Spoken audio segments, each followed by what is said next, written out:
Happy Tuesday, Feeling Things. I'm Amy. And I'm Kat. And this is week 2 of the Four Horsemen. Last week we did week 1, part 1, however you want to put it, and we tackled criticism, one of the horsemen. The next horseman is defensiveness. You said that with a lot of umph. Are you excited about this one? Well, I think I'm more excited about it than I was last week because whenever we were talking about criticism last week and we decided that defensiveness was going to be week 2, I then had this realization, thanks to my boyfriend, and he didn't even know this is what we were talking about. This just came up organically. He's like, you get so defensive all the time, or you're always defensive. And then that makes me think of criticism because he's using the all or nothing type words. And I'm like, oh, really? Am I always defensive? Were you being defensive about something when he said that? Well, he's not wrong. I don't know what it is. He thinks that I jumped, that I'm being judged. So I have to explain myself. And I don't know if it's defensive that would fall into this category, but I also don't want that to be me being defensive about it. Like, well, I get that we're doing this, but that's not me. Because I don't want to make an excuse. And maybe this is something that now I have awareness of and I need to work on. Or it's like some insecurity, which I know that is an ego thing. So I'm excited to learn more and also use this as a very, very, very personal therapy session for myself. So thank you for leading it, Kat. And I was thinking it might be fun if I call him. I bet you if I call him and I say, what is it you say that I always do? I'll bet you $100. He says, get defensive. Okay. Let's do it. Wait, so are we betting like for real? I was going to say, if he does say that, do I have to pay you $100? No. How about but if he doesn't say it, you have to pay me $100. Exactly. No, I'm down for that. This is like Well, then you're really confident. I'm pretty confident. Because there's no winning for you in this. Okay, I know he's at the airport, so hold on. Let me see if he's going to win. If he's going to not win, answer. If I'm going to win. Hold on. Let's see. Oh, airport loudness. It's loud there. Hey, what is it you say that I always do? You said you always do this. You get defensive. Bam. Okay, Did thank he know you. you were gonna do that? Thank you. Bye. Wait, did you set that up? No, I'm telling you. It's only because this like just came up. So I mean, I led the witness with. You say I always do this. Last night at 7 p.m. It wasn't last night, but it was in between our last episode and this one. So yeah. Okay, so I'm going to go ahead and say this. You probably don't always do it, but maybe it pops up a lot. Well, he gave me some examples, and I must say he's not wrong.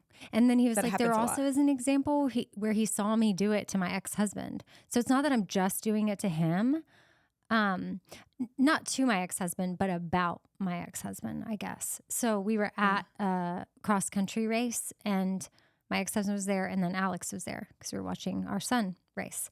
And an interaction happened and we walked away and I got defensive and he said, I don't think he meant it that way. And I was like, oh, you don't? And he's like, no, I think I'm filtering things the wrong way to where I feel like I need to respond with some sort of defense. Like, let me ask you this. Another example he gave was at the park. We had taken the dog and it was a hot day and I didn't have water for the dog. And I wanted to hurry up and get back to the car because I realized this was too warm. We shouldn't have done it. And I was judging myself for it. So this person stopped and was like, hey, would you like some water for your dog? And I was like, no, we're good. And we were almost to the car. But then they keep walking. And I instantly was like, oh my gosh, like they were judging me. And he's like, no, I think they were just offering you water. And I was like, no, they're judging me as a person and a dog mom and I don't know what I'm doing. And why would I bring a dog out on this hot day and not have water? But how do they know if I've had water or not? Because we did have water. I did give her some of my water, but then I ran out. You know, it just finding yourself in the middle of this. Yeah. Trip. So it sounds like there's a projection there where like you're assuming that they're thinking things that you maybe are thinking of yourself. Sure. And that's where like you're coming out. I'm trying to think if you get like that with me And I can't think of specific examples, but I do know that you don't like to be misunderstood. Yeah. So that is true. That it might just be in my romantic relationships and with my dog. Well, but I think that or with myself. There's a difference in being defensive in, I mean, I get with the dog thing, I get that. And like, yes, maybe there was some defensiveness there that you can check in with and what was going on with me. And we'll talk about that as we get into this. But what we're talking about is how it impacts communication and vulnerability and getting needs met in relationships. Yeah. That's why when I read over some of your notes, I was like, I don't think this is me. But then I didn't know if that was me getting defensive because it is me. Just well, it might be. I get defensive. So like, okay. I'm guilty of some of this. I should say this because last week when we started, we talked about how like these things are predictors of the demise of relationships. And these things help predict if relationships are able to be carried on in a healthy way, long-term or not. You're going to do these things every once in a while. It's not about never doing this. It's not all or nothing. It's more so looking at the whole of things. So if the majority of the time, it's progress, not perfection kind of thing. Like I can be consistently not defensive, but every now and then I might get defensive. And the helpful part of this is when I notice that popping up, I can clock it and say, whoa, whoa, whoa, what's going on with me right now? What's happening? What judgments am I making? So then I can create a repair. So I'm glad you're saying this because people that are listening might be like, oh, I do that. My relationship is going to end. Well, we're all going to do this. Oh, yeah. At certain times. I think I still have hope for my relationship. I think that it was just brought to my attention by my partner that I do this. Yeah. What a healthy response to like check in with that versus you being defensive and saying, well, no, I don't. You do it. You know? Yeah, that would be bad. That would be bad. Yeah. I'm thankful that I was able to, even when he pointed out what I was doing with my ex-husband, I was like, huh, okay. You're really good at that, wrong. I think. What? Like taking feedback? Oh, thanks. You're welcome. Well, I hope to be. I'm sure I'm not always, but I really want to be. And I think that's also a sign of even though he did use the word always, and he likely shouldn't, because I know I'm not always defensive, he's a very stable person in my life. He met my sister's husband recently for the first time, and my niece, that's the second time she met him. And then our friend Chase, that was like the second time he had hung out with him, and we were all together. And my niece said to him, hey, what's your favorite thing about Amy? And then I said, she was like, okay, Amy, what's your favorite thing about him? And we boiled it down to that I like he's steadfast. Like he's consistent and calm, and my nervous system really needs that. And so now I am doing self-reflection of like, because I don't have the chaos that I've had in previous relationships, partly my fault for the chaos too. But since there is no chaos, what part of me is still on edge that has to like defend? So like maybe that's like we're an onion and we're peeling back the layers, and I've worked on all these other things, and maybe this is one of my lingering layers. Yeah. Yeah. Oh, I lingering like that. Layers. Oh, okay. LL. Your LL. It's one of my LLs, you know? Yeah. Well, before we get into it, we're already into it. Do you want to share your feeling of the day? Sure, but don't judge me. Okay. I don't have to defend myself. I'm feeling sneaky. Can you tell? Can you see? I can see. You can? Yeah. Well, dang. But you are sneaky to everybody watching because I did such a good job that I even forgot. And then I was scratching my face earlier, and I was like, oh, what's that? I forgot. I have 2 pimple patches on. Oh, where's the other one? Oh, you thought I just had one? Yeah. Right here. I see. See, I am sneaky. You are sneaky. So, thought on this. Did you mean to wear? Did you wear them to work? Yeah. Yes. But it's far enough away. I just forgot because I get ready so early. And then I also had up close conversations with people at work. And I was like, well, dang, I forgot. And they definitely But probably you meant to wear them them to work. Yeah. So did you know that specifically Gen Z, I think, wears like the pimple patches that are in like the shapes of hearts and stars and all that, like as style? Yes, my daughter does it. Yeah, she had a star on her face at work the other day. And it just looks like they're wearing stickers on their face. Mm-hmm. But it's a pimple patch. Yeah. So my reaction to that was like, I'm not going to do that, but good for them for taking something that in my age in high school, I would have been mortified that I had a pimple. So I definitely wouldn't want to put, I mean, it's like, what do you want to put a pimple patch on it so people can't see your pimple or they can see it? Like, which is worse or which is better? I'm like, good for Gen Z for taking something that we're taught is you should feel insecure about and bad about. And they're like, I'm going to make it into fashion. Yeah. Well, good for the whatever company invented the stars and the smiley faces because they're like, making bank. Yeah. They're expensive, the pimple patches. I haven't done the exact math on per patch price, the PPP, but it can't be good because I keep buying them and I'm like, do they work? Well, here's what my dermatologist said about them. Yes, I do. He's a fan of them, and yes, they can work. Like they do have medicine and things happening to help like pull it out. But he's like, the main thing is it's going to keep you from picking at it and keep you from infecting it or irritating it, and then you have it for longer, and then you're left with a scar on your face. Got it. So he's like, that's where I think they come in as like a total win. But I was going to try to figure out the PPP, but if I do, I'm going to stop buying them because I'm going to be like, every time I pop one of these stickers on my face, it's however much. And mine's not the cute star. First of all, I'm not Gen Z. So I don't know as a 44-year-old woman, I can walk around with a cute little star on my face. But also I don't know that I should be walking around with the clear, obvious ones. Although today I put a little makeup on top of one of them. Obviously it stuck around and did a good job because you didn't notice it, but it just felt sneaky. Okay. Well, good for you. Mm-hmm. And confident because I'm not going to let a couple pimples stop me. Heck yeah. Yeah. So those are my feelings of the day. Okay. Wait, confident and sneaky. Mm-hmm. I like it. All right. Well, are you ready to jump in? Ready. So we already obviously have told you guys we're doing defensiveness. The first horseman we did was criticism. And this, again, comes from the things that John Gottman discovered help us predict what is going to impact relationships in a negative way. So second one, defensiveness.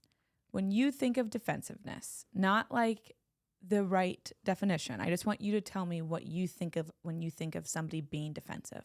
Okay, well, just speak for myself here, but like when I'm getting defensive, you're explaining an action, but it might not be in the healthiest way. Okay. Like for me, I'm instantly going into like, I need to protect mode, or I'm a victim in this situation and I need to clarify like, well, this is why this happened, or like I'm being judged or attacked. Like I thought the dog people were automatically judging me when all they did was offer me water. But then suddenly now I'm this horrible person. Yeah. Okay. But I'm not. So I don't know. Is that victim mode? Yeah. You, I think obviously you've read some of my notes. You have some of these words in your brain, and also that probably is what you would have thought originally. Ooh, that's you trying to allude that I'm just using your notes. Oh no, you got it. I mean, I know I already read it, so I don't know how to. That. Oh my gosh, you hit the nail on the head. Yeah. Well, I don't know how else to answer it because I have already read the notes, and then I know. That was kind of a trick question. But I know that I know that my behavior is victimy. Okay. So good self-awareness. So the Gottmans define this. But you're going to assume I just got it from your notes. No, are you being defensive? I'm doing role play. Oh. So that, you know. Okay. That's perfect. Yeah. Okay. So the Gottmans define defensiveness as self-protection in the form of righteousness or proclaiming victimhood in an attempt to avoid a perceived attack. Mm-hmm. Okay. So the important part here is to avoid a perceived attack. We become defensive when we are criticized a lot of times. And we talked about that last week. It kind of sets you up to be defensive because it's an attack on your character.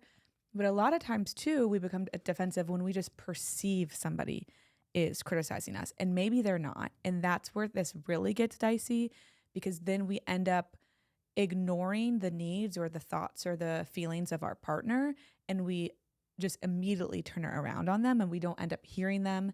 Then they can become pretty frustrated because it's like, I mean, it's a domino effect. You say something to me, I just hear the negative part. So then I put it back on you. Then you feel not heard or listened to. And then they put it back on me, and it just goes nowhere good fast. Mm-hmm. So the first thing to recognize is this might not be about what somebody is saying. It might really be about how I'm feeling. You were talking about that with the dog. So you were already feeling, I think, bad about having my dog out there and feeling like I'm a horrible person. Why did I think the temperature was okay enough? Like, this is miserable for her. And then for me, because I'm feeling miserable for her. And all I want to do is get back to the car. Yeah. Okay. With like nobody noticing that I have my dog. So you're reacting to the words of this person without listening to what they're saying. Mm-hmm. They're really just offering you water. Right. But you're reacting to something going on in your brain. Exactly. And then the other thing that happens is you turn this around on people a lot of times, where it becomes, it's not me, there's nothing wrong with me, it's you. This person is being judgmental, or you didn't do this, and that's why you're trying to point the blame on me, and it becomes a blame game.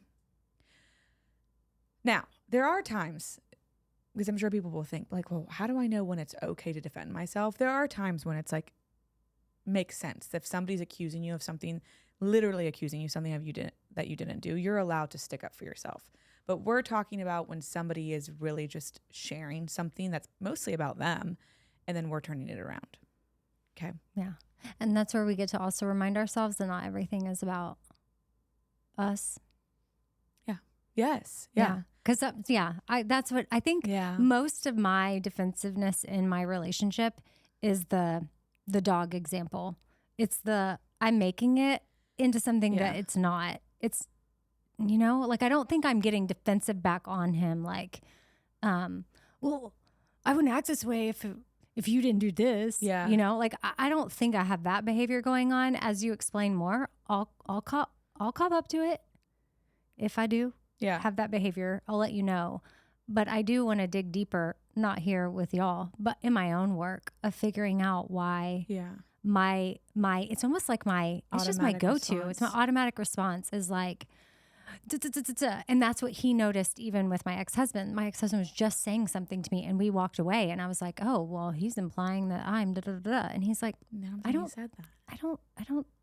But then he becomes the bad guy because he's implying this thing about you. Yeah, but I mean, it's never anything that I'm getting mad at. But yeah, it makes me wonder of how many times maybe I built these false narratives that aren't really true. When really, we'll keep using the dog thing as an example. Like, someone literally might just be offering me a cup of water, and I'm like, oh. Yeah, because maybe their dog was really thirsty. They were thinking about the other dogs there. Yeah. The cup of water could be anything. You insert whatever situation it is for you. Like, someone's literally just being kind, and it's a threat, and it's not. Yeah. So let's talk about more examples of what this really looks like. Okay. So, and you can insert any kind of household situation or plans, like something that's what we're going to use kind of the same kind of examples, but we love a good household chore example. Yeah, we do. Especially a chore that, like, I don't want to do. But let's say that I needed my, which we do, we need our air filters switched out, right? And let's say my husband has agreed to, like, switch them out or something like that. And I say to him, hey, have you had a chance to switch those air filters out? I noticed last week that the old ones were still in there. Pretty normal request, right? Yeah. And this is helpful for you to hear this because this isn't about you. You're not going to be thinking about all of the extra noise, so you can kind of hear these examples more clearly. So what defensiveness would sound like was if I said that to my husband, hey, have you had a chance to change the air filters? If he was getting defensive with me, he would say something like, I was really busy today. I didn't have time to do that. If you've had time to look at it, why don't you do it yourself? Okay. Like, why haven't you done this? It's like mean defensive. Well, it can be mean. Like, I've been really busy. I've been working all day. You've been doing X, Y, Z. If you had a chance to look at them, why didn't you just change them yourself? Where he's I'm just checking in. I'm just checking in. But then he's flipping it back on, like, you're the one that should have done it if you've been thinking about it this much, you know? So becomes, and then can become even more like victim-y if somebody adds something like, I've been so exhausted from working so hard to support us. If you've had time to look at it, you see how that turns into like, you're the victim that is so tired and exhausted. And like, I'm the one that's just like laying around looking at the air filters. Mm-hmm. Yeah. Okay. So when we do show up defensive, what happens is our excuses end up sharing, I think I said this already, showing our partners that we're not really hearing them. We're not really listening to them. So rather than hearing the request or hearing the thing that they're just showing up with, we're thinking about, how do I protect myself? Because this is all about ego. So, which this might help you. Like if I have some kind of ego block or I have some insecurity, I'm going to be focusing on that. And this is a natural thing for us to do. So if I have an insecurity, I'm going to focus on it more than I probably want to. I'm going to be paying attention to it. That's the filter. We've talked about filters a lot. I'm filtering what somebody is saying, and it's going through my filter, and then I'm hearing it. So I'm not actually just hearing the words that somebody's saying. So another example would be if I said something like, hey, I noticed that you have a work dinner booked on Thursday. That's actually when I have my book club, and we're going to need childcare. Pretty normal thing to say, right? Right. Somebody who is defensive could respond and say something like, I can't cancel a work meeting because you have a social event. I can't just be looking at your social calendar every time I have to do something for work. I'm trying to support our family. When really all that's said is that we should get a babysitter. Yes. Where if you're really hearing somebody, what you might say is like, oh my gosh, thank you for catching that. That would have been a disaster if we waited till Thursday and then saw that.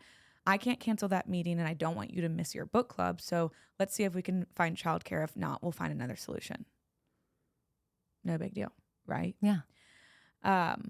So at its core, defensiveness is just a way for us to protect ourselves. But what John Gottman does with all of these four horsemen is he gives us a way to solve this problem in our relationship, to solve the issue with the communication, which we call the antidote. Do you know what the antidote is? Not for this one. I didn't read that part. Oh, okay. You So down yay. Okay. Can't spoil it. Yeah. So for this, the antidote would be to just take responsibility, which you're going to, I think, be able to help describe this a lot, because it's the same idea of like cleaning up your side of the street, you know? Mm-hmm. Like usually it's not one person did something wrong and they're the sole responsible person for whatever issue there is in a relationship. It's usually like, oh, there's something that I can own up here, and like I don't have to take responsibility for all of it. But this is the most simple thing ever. Just take responsibility for your part. So when you think about maybe the dog example, what would that look like? Well, I mean, that's just where he pointed out. Like, I don't think that's what that person meant. Like, I don't think, he's like, I think you think that people are looking at you and judging you, and they're not. Nobody's even, they're walking by you and not thinking about you again. And whereas I'm like, oh, they're walking by me like, horrible dog mom. She sucks. What a loser. Would it make sense if that happened again for you to say like, oh my gosh, yes, I wish I would have brought a bottle of water, but that would be great. Yeah, I think looking back, if I was in a healthier place with it, I could say, I already feel like I would need to clarify that I did have water earlier. We just already drank it. It's like a partial, little defensive. Can I like give a smidge? I think the important part of this is nobody's saying that you did any like nobody's out here thinking those things. And so when people aren't thinking those negative things about you, it's easier to like own that like, dang, that's hotter than I thought it was, which I would have brought 40 ounces instead of 24. Like nobody's out here saying like, she's so dumb and she shouldn't be able to own a dog because she can't predict how much water she's going to. Nobody's saying that. So if nobody is attacking my character, who I am, then it's so much easier to be like, oh my gosh. Yes, like thank you. We would love water. We're almost to the car, but that would be great. Yeah. I should have just accepted the water. That's my thing. Like, I should have accepted the water. We were close to the car, but the right thing would be to set my feelings aside and give my precious dog the water. Yeah. And I mean, thankfully she was fine and everything was gonna be okay. I think I built it up more in my head that I was just this horrible dog person. And I guess it's the easiest example to give. I mean, I'm sure there's more like in my relationship, but I feel like this just is like a plug and play. You could insert whatever your situation or scenario is and how easily we make it all about us, or at least I do, when it's not. And that was really my boyfriend's point, was you do this often. And he said it in a loving way. He wasn't like, I know I said it like criticism, like always, like you always do this. He wasn't being rude at all. He was just like, hey, like, are you aware that this is something that you do a lot? Yeah. But again, I don't think I'm the type that's like throwing it back in his face of like, well, I've been working all day. Maybe if you did a little something around here, you would remember or whatever. Well, I had to bring the dog. Like it's my own stuff. Well, you defend yourself versus turn yourself. You don't. I'm not turning it against him. Yeah, I'm not blaming. You do become, Yeah, okay. I get defensive at times where defensiveness isn't necessary because nobody was. Well, that's most of the time what's happening. Yeah. Okay. Yeah. Unless you start out, because how we talked about, like, if you start with criticism, you're going to dive right into defensiveness. It just sets you up for that. So, like, that's where it's like usually you are responding to somebody saying something and attacking you. So I need a new filter. But this is, so you're assuming that somebody is criticizing you, but nobody's criticizing you. And so there's actually no need to defend yourself. But what is helpful, I think, because this is also a pattern probably. So this is about pattern breaking. So anybody who's listening, give yourself a break and give yourself some grace, because for you to unwind this, you're going to kind of how we talked about my tongue thrust last week. Like I have to pick something in my house to remind myself to say, hey, where's your tongue sitting? So I can train my tongue to sit at the roof of my mouth instead of pushing out my teeth. So maybe before I speak, when I know something's happening, before I'm about to respond, I can pause and be like, oh, what's happening with my response here? So I have a couple tips that will help you kind of give unwind. me the antidotes. Yeah. Well, so the antidote is take responsibility, but just to help, to help you get there, I have some tips. And one question to ask, because I notice that I get defensive when I'm feeling overwhelmed or when I'm holding something in, and then kind of ends up being this like big explosion, is like, what, this is not who I am. I don't hold myself and normally walk around feeling defensiveness or defensive throughout the world. So when I do start noticing that coming out, I can ask myself, what is going on outside of all of this? What is going on? Because I'm feeling something about me, and that's why this is coming out. Okay, so little tips. You ready? Mm-hmm. Instead of looking at being right, prioritize understanding what your partner is saying. Simple. We say it's simple. We say it's simple, but like, tongue thrust. Yeah. If you notice wanting to defend yourself, acknowledge that and take a break. So you talked about pickle. Oh, yeah. Well, with my ex-husband, we have our code word, pickle. So I think that's another one of the tips in here too, is like have a cool down word. So if you notice yourself like get revving up and like defending yourself, maybe you have another word instead of pickle that is like, oh, I need to like go take a little time out for myself, because maybe the other person isn't going back and forth. Yeah, just like I need a break and we'll circle back. And then clarify what you hear the person saying. So how I was talking about the filter, it's so helpful in any type of conflict. I was picturing me to the water person, because yes, in couples therapy, we do this exercise a lot. If you're like, so what I'm hearing you say is, and you repeat it back, and then they get to say if what you repeated back was what they meant. And so I'm picturing myself to the stranger at the park, like, oh, you want some water for your dog? So what I'm hearing you say is, you're just offering me water for my dog. There's no judgment attached to me being a horrible dog mom. And then they say, that is what I'm saying. Then I say, okay, I could take the water. So can we practice this with anybody we encounter? So what I'm hearing you say is you need me to pay for this right now? Yes, ma'am. I just need your credit card. So, okay. So, yeah, I'm just thinking of like any scenario where you might have to be like, Why would you be defensive when you're like checking out at Target? I'm just thinking if you're, I don't know, it depends on your filter. Ma'am, that'll be $250 due right now. Right, I don't know. Right now? Right now? So what I'm hearing you say is you need me to pay for this right now. I don't know. I'm just practicing saying it back.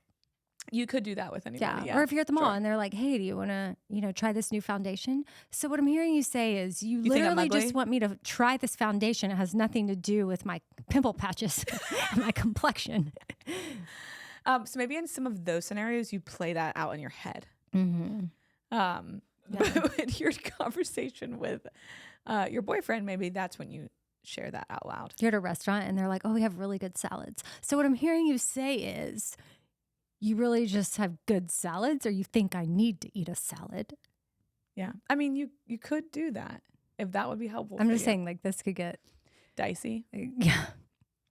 So I don't recommend you doing that. However, if you do have a feeling that like that come up, maybe if you're at a restaurant and somebody says that and you're like, oh my gosh, I feel like they're judging me. And like, now I feel like I have to get a salad. Process that with a loved one or a therapist. Okay. Yeah, because, that's the filter. Yeah. It's like, they're like, of course, we're just telling you we have good salads. Salad. But if you perceive it as they're saying you can't order anything else off the menu because clearly you need the salad, then that's your information. That's your data. Yeah. Okay. Next. So clarify with your partner. Clarify with your partner or stranger what they mean. And then the last two are just, again, own your behavior. I think that it's okay. It's hard for us to comprehend that it's okay to just like own that I did something without having to give a justification. Sometimes in our brains, it's way more bigger than it is in somebody else's brain. Like, so what does that look like? Just like okay. Like if, you say, I did that. Like if somebody is, period. if you're going somewhere and you're running late and your partner's like, hey, we're going to be late. Like, I really don't want to be late to this event. Can we get the show on the road? And you start just listing off all of the things that you've done that day that have made you late this far. You can just say like, oh my gosh, I'm sorry. I didn't manage my time well today, but like, let's just go. I'll finish getting ready in the car. You don't have to continue to like explain. It's okay to just like, oh, you're right. We're behind. Let's go. Yeah. Because that person's not attacking your character. They don't need a justification. They're not really mad at you. They just want to go. Yeah. And like, I have time blindness. You don't have to say that. Nope. Because that's saying, this about me. Oh, yeah. And that's a subtle shift of like, this is your fault. You know this. Okay. So like if we're running late for something and somebody's like, hey, like we're running late and like we still have to get gas, so we got to go. If I'm like, that I take longer than I say that I need. This is your fault. You should have done this. It's like, what? Me? Okay. I've been ready 30 minutes ago. So that's not the way to handle it. Okay. Yeah. What if you just say, oh, yeah, I'm sorry. I know this is important to you. My time blindness was just really on one today. Yeah. You can say that. But sometimes I'm just saying sometimes it's okay to just say like, my bad. And then move on. Okay. Because we're making a bigger deal than it probably really is. Yeah. And then the last one is just like, it's okay to say sorry, ask for forgiveness, and move forward. Mm-hmm. Like it is okay to mess up. It's okay to have done something wrong. We are going to do that in all relationships. We're going to disappoint people. We're going to make mistakes. We're going to forget things. And it's okay to say like, oh my gosh, I didn't put that in my calendar. I'm so sorry. What can we do to fix it? Yeah. Do you feel like with our working relationship, we do a good job? I guess I'm curious if you notice me getting defensive with you. Well, that's what I was trying to think earlier when you were saying that. Or do I just do it with men and strangers? I think that you like to explain yourself. Probably too much. More than you need to. Okay. Because I think that I'm like having memories of experiences of being like, I'm not mad at you. Okay. Like this isn't that big of a like deal, but you're just like, I think that's why I said like, you like to be understood. You hate being misunderstood, which same. So I get that. But maybe it could be helpful for us to even check in around like, okay, the story I'm making up in my head is that you're saying this. So then we can get into a rhythm of not even having to Yeah, no, defend. that would be helpful. And the reason why is because we obviously have a lot of interaction. Yeah. And if I have practice with you, it might help me other places. Yeah. And you have permission. This is like So now an activity. So like you have permission to be like, hey. What's a word we can say to each other when we notice each other? Like SIB? It's not SIB, but different. Like if you notice me or I notice you getting defensive, what's a word we can say so we can be like, oh, we would be like DM, defensive much? Oh, that's good. Question mark? DM. Okay. SIB if we're acting biatchy. Yeah. And then DM? Yeah. You have emphasis with a question mark. Yeah. Defensive much? Defensive I like much? it. DM? Okay. Like so then we just do a DM check-in. Love it. Not to be confused with DMs and Instagram. Not to be confused with check your DMs. Right. Just DM check-in. Yeah. And then that way that would be helpful because I think the more, like you said, if it's just become a pattern, it's more difficult to break. Yeah. And that's what's going on in my case. I honestly didn't know that's how I was responding enough to make my boyfriend of a year finally say to me, you do this a lot. Almost. That's crazy. Yeah. Let me ask you this. Do you count the first date you went on or the day you became boyfriend, girlfriend? We count the first date. Okay. So yeah. You count the That's what, yeah. Everybody? Okay. What do you count? I didn't know. That's why I'm asking. I haven't been in a year-long relationship since, I don't know, ever. I mean, I was married. Yes, you were. No, I know I was, but we got married. So then all that changes. That's crazy. So in college, I had 2 boyfriends on and off for a couple years, but we were on and off. Like we would break up probably because I got defensive. And then we would get back together. Yeah. And then okay, we would, you know what I mean? So I don't know. I think a lot of people count their first date. I mean, when they become boyfriend, girlfriend. But I'm like, we communicated and did things and we're like not dating other people during that time. So I want to count it. Yeah, I'll count it. So coming up October 11th, it will be a year or something like that. And then, just kidding, gosh, that's the exact date. And then you like something like that. I don't know. I haven't really been paying attention. Who knows? I didn't look at the calendar. It was a Friday. It's not like I've been counting down the days. So it'll be Saturday this year. He was wearing a blue shirt and I wore a pink dress, but something like that. But like, I barely remember it. Mm-hmm, yeah. I don't even remember what I ordered. Cornbread. Well, I mean, I ordered more than that. That's but all you got was no. And pimento cheese. We ordered, it was a lot of like side plates, but I remember my sister messaging me, like, she's like, you have to order this. Like she was looking at the tapas menu. And she was like telling me things that she really wanted me to order. Wait, can I tell you something? Yeah. You know how,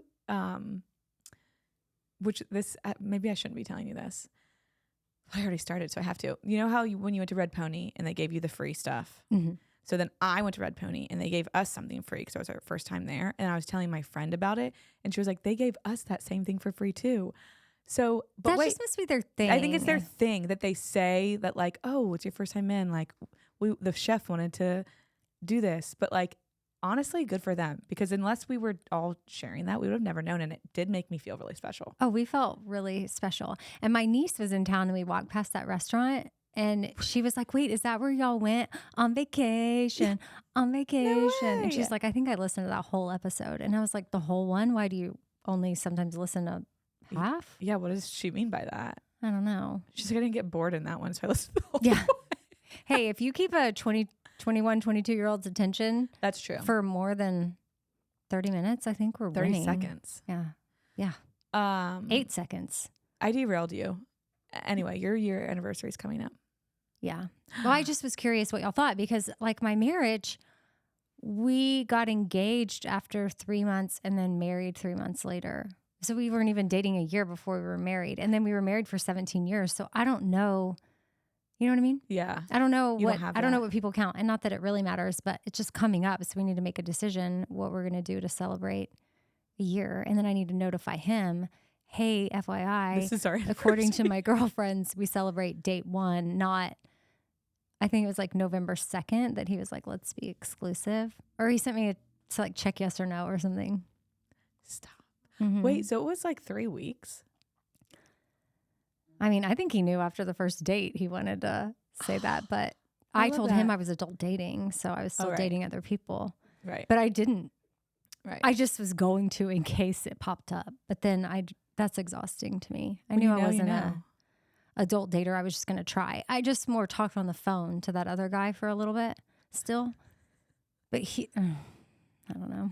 That was Exchanged voice memos probably more so than talked on the phone. But well, that's sweet. yeah. Yay. So I don't know if it's a universal rule, but if anybody else is in my shoes, you go by the first date because it's more fun. I would be curious at what other people think, because some people really do feel strongly about it. Oh. Yeah. And I wonder if on that date, should we put on our same clothes and go to that same restaurant? You're acting like this is your 15 year, like you've been married for 50 years. Well, what if every year on October 11th, we put on that outfit and outfit? go eat at that same restaurant and order that same? Remember what we did for our year anniversary, and I have no idea. We'll see. If we make it a tradition, then we'll know. Yeah. Oh, I know. Okay. And it's only lame until it's not. Like the first year it might be lame, and then later it might be like when we're 80 and we're like walking into the restaurant. They'll be like, they've been doing this every day. That actually, okay. I know. But now See, it's lame until it's cute. Yeah, tradition. Oh, now I'm remembering we went to the same place we went for our first date. We went because we just got drinks on our first date. We went to dinner there for our year anniversary. Oh, cute. Yeah. Okay. Well, so maybe we could wear whatever we want, to be honest, but we could go to that place and just get Honestly, cocktail. I want you to be 75 and wearing the same pink dress. Okay. You can't ever get rid of that dress. Okay. I won't. Done. And we want a picture. I can't guarantee it'll always fit, but I do have to already wear Spanx with it. Well, okay, then we'll cut it up and make it into something else. Yeah. Ooh, I saw someone that I follow on Instagram take their mom's wedding dress and cut it up into a 2-piece. And like they altered it enough to where it looked similar, but they made it way more of the time. So it looked very 2025, even though it was from early 90s or something. And they wore it to their rehearsal dinner. I wanted to do that so bad. Cute. I mean, yeah. She made a 2-piece with it? She cut it up and made it like a top and a skirt, like a long skirt with a white top. I mean, it didn't show her stomach or anything, but and then she attached a picture of her mom wearing the wedding dress. So you could see what it looked like then. And you could tell it still had a lot of its character and that it was the exact dress, but she just made it more her style. And it probably didn't take much work. She took it to an alteration. I mean, she had to dream it up a little bit, but what a way to repurpose something special. Do you have your mom's wedding dress? No. Oh. I wanted to do that with my mom's, but then my mom wore blue. Oh. It was her second wedding, and she cool. only got married because she was pregnant with my sister. Okay, the dress, it could still be cool. I think, is that why she wore blue, though? She like, meh. I'm not know. that pure. Something blue. Maybe that was her something blue. Yeah.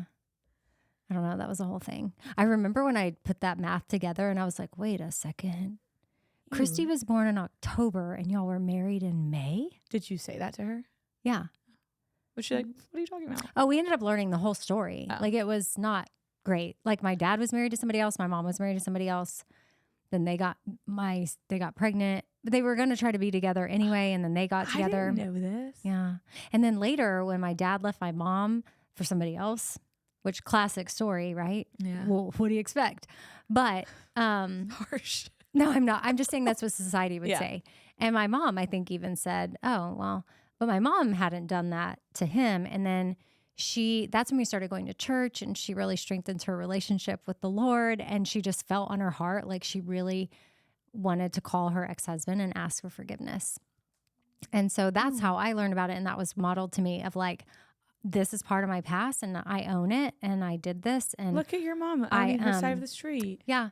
And so she called her first husband, and he was remarried and moved on. She was like, there's nothing more to this phone call other than I'm sorry. What I did to you wasn't right. And I wanted to ask for forgiveness. And so that was really good for her. cool. A good example for you to see. Yeah. So, and now my mom and dad are not here to defend themselves. They don't need to. Yeah. Because we're not saying anything bad about them. We're not. If anything, it's like, for me, it's just like, oh, you know, their lives were just as messy as a lot of our lives. And as kids growing up, you can't really imagine that. And then when you grow up and you learn the details of how it all happened, you're like, wait, what? You weren't perfect? What? And I'm rewatching Scandal right now. And I'm like, you watch that at all? Never seen it. Okay, well, this is going to be lost on I you. did finish The Better Sister, and 1 out of 5 stars. What? I really liked that. I did not like it. Okay. And the end I don't really understand. It was too much. Yeah, it was a lot. And Scandal is starting to be a lot. Like I am Scandal rewatching it. Olivia Pope. Yes, okay. She's like the Secretary of State or something? No, she's a fixer. She's having an affair with the president. She's a PR person? A fixer. She's a fixer and she's having the affair. Yeah. Okay. I mean, but it's way messier than that. But it's almost like she is doing all these things. We're recapping a show from like forever ago, but it's back on Netflix, so a lot of Okay. people are rewatching it. Okay. My point in bringing her up in all this, though, is like she's really likable. Now we're getting into a season where I'm like not finding her as likable, but she's doing all this stuff and you're sort of rooting for their relationship and you're like, wait a second, I don't feel like I should be rooting for this. But then you know how awful his marriage is and his situation. So then you're sort of rooting. It's like this love story. It's like, I don't know. Shonda Rhimes, it's just like this really confusing thing where you're like, wait, I don't feel like I'm supposed to be rooting for this, but I am. Yeah.